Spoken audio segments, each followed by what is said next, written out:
탈북어민 강제 북송 의혹은 사건이 벌어진 2019년에도 고발이 이루어져 수사선상에 올랐습니다. 당시 검찰은 관계부처 협의를 거쳤다며 수사에 나서지 않고 끝냈는데요. 2년여 뒤 사건을 다시 맡은 검찰은 청와대와 부처 간 협의 과정에 주목하고 있습니다. 신현정 기자입니다.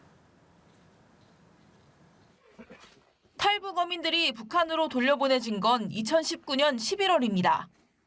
북송 직후에도 적법성 논란이 일었고 북한 이탈 주민을 지원하는 시민단체는 당시 정부 관계자들을 살인 방조 등 혐의로 고발했습니다. 탈북 의사를 밝힌 북한 어민 2명을 강제로 추방을 한 이 사건은 대한민국 헌법 위반입니다. 하지만 지난 정부 서울중앙지검은 고발 2년 만인 지난해 11월 각하 처분을 내리고 수사에 나서지 않았습니다. 당시 검찰은 어민들의 귀순 의사에 진정성이 있었다고 보기 어렵고 관계부처 협의를 거쳐 직무를 집행했다며 수사를 개시할 이유가 없다고 봤습니다. 고발단체가 불복해 항고했고 현재 서울고검이 검토 중입니다. 중앙지검은 이달 초 국가정보원 고발로 이 사건을 다시 들여다보고 있습니다.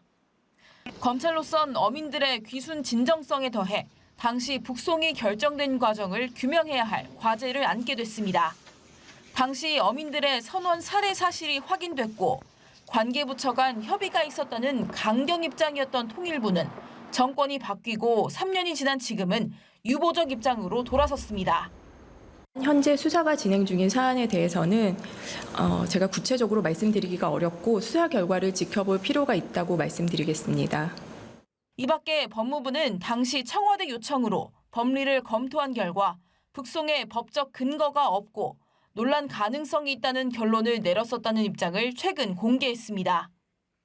북송 결정이 누구의 지시로 이뤄졌고 어떤 과정을 거쳤는지 규명하려면 윗선까지 수사가 이뤄질 수 있다는 관측이 나옵니다. 연합뉴스TV 신현정입니다.